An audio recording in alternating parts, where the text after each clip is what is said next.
For life. This is going to be a video where I go all out on truth, okay guys? Or at least what I've gathered to be the truth from researching and observing things that are simply obvious if you're truly paying attention with your eyes open. At the very least, I'm going to present to you theories that are much, much closer to the truth than you'll find from most other wrestling guys here on YouTube. You know, I actually started this channel to be yet another in a sea of same old channels that follow the circus that is pro wrestling and report on nonsensical, meaningless things in the grand scheme of life, like CM Punk returning to the WWE after, what was it, over a decade, right? I feel like it was way over that, but I digress.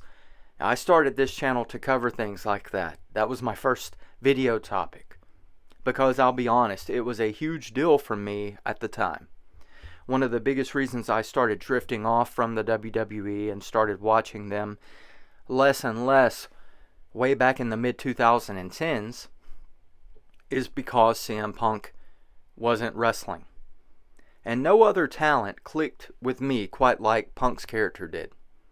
He embodied the angst I and many others had towards the WWE and the feelings that we had been feeling for quite some time. Pretty much ever since Vince gained his complete monopoly over the wrestling business. And if you weren't a John Cena diehard, whatever talents left over you found enjoyment in, you were sure to see completely wasted, buried, and destroyed. Made to look like complete fools more often than not. It was infuriating to watch, so the prospect of a WWE with Punk back and little to no Vince McMahon involvement intrigued me greatly. It was a crazy end to an insane 2023 for pro wrestling. Insane as in literally insane. Vince McMahon selling WWE in a move most lifelong fans thought never possible.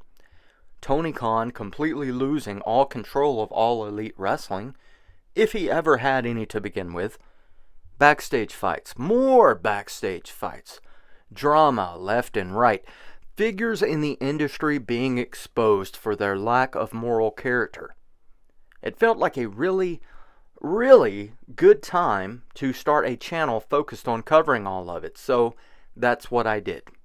And then, pro wrestling continued to get even weirder. CM Punk's return went about as well as a wet fart in class, and almost as soon as he appeared, he was injured. Again. WrestleMania's biggest draw out with the event right around the corner. And then, cue up the Vince McMahon scandals, which continue to build with each passing day. All of his cohorts starting to fall down beside him. AEW spiral rages on with one of their biggest draws, deciding to go climb Mount Everest, bro. With an expectation to never even return at that. They're cutting each other open and drinking it. I mean, my goodness, man. TNA self-destructing just as it starts building steam. It's making it very difficult for me to enjoy this garbage. I mean, at all. And if I can't even enjoy it, how am I supposed to report on it, right? Not only that, but when I do attempt to report on it, numbers are nowhere near as close as they are for those videos that I talk about all of the mysterious and questionable wrestling deaths, or the other drama, the sacrifices. So it's obvious that demand is not for news and coverage on the actual wrestling products out there anymore, because you people care about as much for the trash as I do at this point. No, the demand is for information about how screwed up it all really is. So, that's what I want to talk about today. In depth at that. Now, like I said in my last video, I don't really want to talk about the deaths anymore.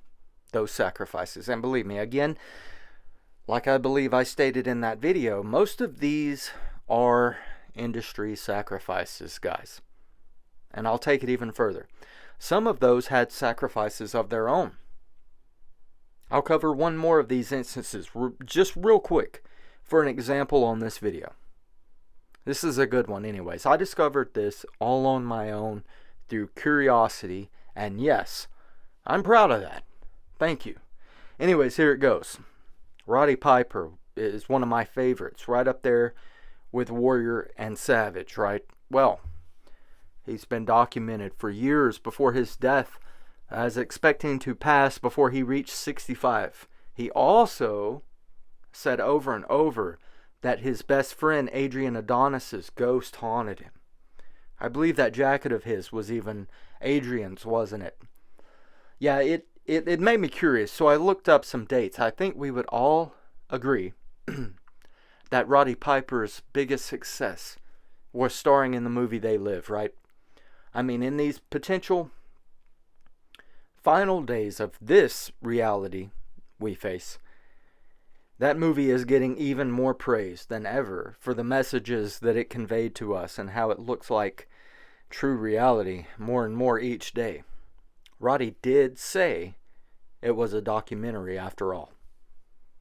Anyways, I got to looking because why in the world would you go around saying your best friend's ghost haunted you? Well, in the entertainment industry, to reach the next level, you usually have to make a sacrifice that's close to you. Family member, spouse, best friend. Adrian Adonis passed away on July 4th, 1988. They Live released in theaters on November 4th, 1988, exactly 4 months apart, both on the 4th day of the month. Just a coincidence? Maybe. But like I've said before, I don't really believe in them. Everything in this world runs on astrology and numbers, and the sooner you find that out, the better. Now, am I accusing Roddy of sacrificing Adrian? Not exactly. I'm just saying that it's all very odd, isn't it? And the possibility is very much there because it's not only me exposing these sacrifices, and it isn't just in pro wrestling. Of course, you can find intelligent, talented content creators covering these through every aspect of the entertainment industry because it's all the same beast. The entire world stages. The point of bringing that up is to say that, look, the sacrifices are everywhere. We've deep dived on so many of them here on the channel, explained all about it, and most of the biggest ones I believe we have covered now. So I feel like I've done my duty in educating those fellow wrestling fans that may not know of this stuff, at least when it comes to that topic. And if anyone new comes through to the channel, I'm sure if their minds are open enough and they're thirsting for the knowledge, they're gonna be combing through the back catalog. So they're gonna hear it too.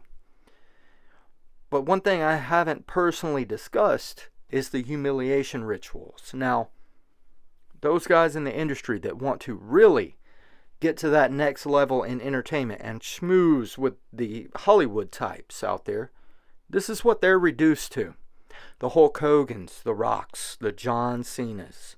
Oh yeah, everybody's talking about John Cena and his award show humiliation ritual, but that's not John's first. He's all over the place wearing women's clothing lately. Just like Hulk Hogan wearing a tutu and The Rock and his dress wearing tendencies. They go out there and make complete mockeries of themselves, denounce their masculinity, and please their masters who only want to see us men further feminized. Then, there's the physical stuff. The S-word stuff. I'm not going to say it because we're keeping this video squeaky clean for YouTube. But you know what I mean. Those propositions guys received from Pat Patterson. You think that was just for Pat's pleasure? No, guys. That was probably blackmail. Let's get real. You make it to the next level. You give the push. You get the push. And we have this we get to hold over your head and use to control you indefinitely and push you into more weird behavior. Mental and physical abuse, everyone. and now it's circulating around that Nick Khan and Stephanie, etc., allegedly all knew what was going on the whole time. Duh they did. What did you expect?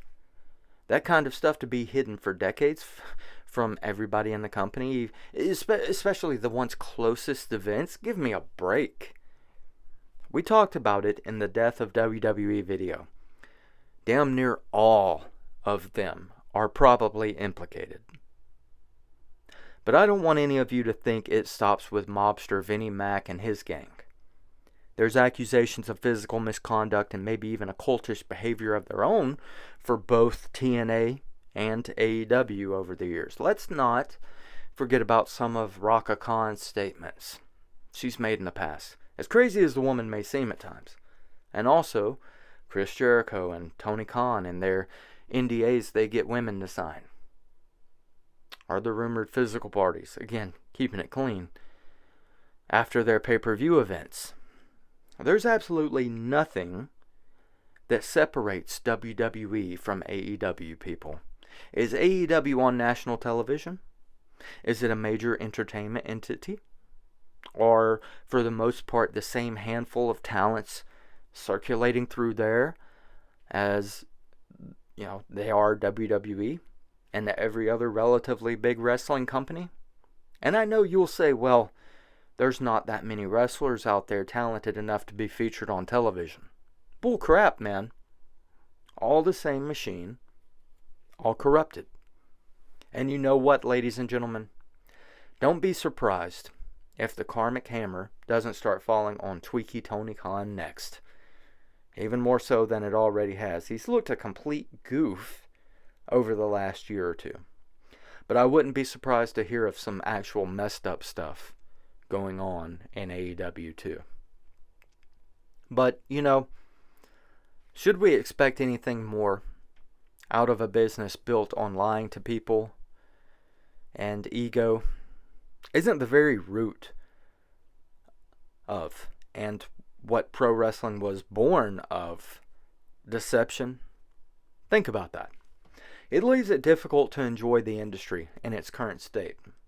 And this is a long-running thing, Stuff just being thrown out there since, 2020? When a bunch of indie guys started getting exposed, including that weirdo Joey Ryan. Yeah, like I said, deep this runs through wrestling, even in the indies. So almost the whole swamp needs to be drained out, guys, to borrow a term. Do I think that the love of pro wrestling is still in my heart? Could I enjoy it again like I could before? Yeah, I do. I think wrestling is one thing where most hardcore fans just kind of remain fans for life, even if they drift in and out of interest with it at times. That disinterest is only due to the state of the industry and a lot of the people in it and what they've done to the business for their own gain. That's why they've got to go. And the whole thing needs to be reset. Back to the territories, my guys. I'm calling for it again, and I'm going to keep calling for it until it manifests, because it's what's best for pro wrestling. And then, those territories should feature the truly talented and genuinely good people that are out there that love pro wrestling and would cherish those influential and lucrative spots in the business. And more of which there would be, keep in mind, with the territory system again. Anyways, guys, that's it for me on another one. I hope you enjoyed it. Thank you so much for sticking around with me until the end. Please hit that subscribe button for me if you haven't already. I have a goal of 5,000 subscribers I'm hoping to hit before the end of the month, and your help would be greatly appreciated. I believe over 92% of my viewers are actually not subscribed, which is a terrible ratio, but I do still appreciate the views regardless. Also, click the thumbs up and ring the bell for notifications so you don't miss one of these videos in the future. This is Blaze, and until next time, take care. If you've made it this far into the video, can I just say thank you? Viewers like you are what keeps this thing going. You're the best. I would just like to take a minute or so here at the end of the video, though, to please ask you for your support if you're able and would like to contribute towards the future of Wrestling Insight and its growth. I now have a Patreon page.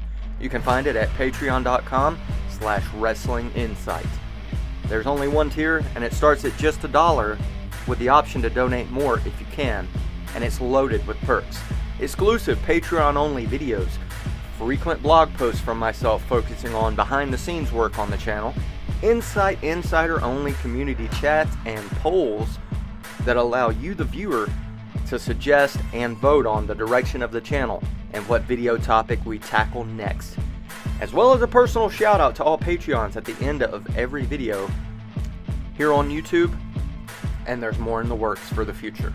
All proceeds will be used towards the channel, investing in better quality equipment, including an eventual camera and studio setup, as well as allowing myself more time to dedicate towards producing more content here at Wrestling Insight. So please guys, if you're able, head on over to Patreon, join the Insight Insiders, and show your support for the channel. Thank you again.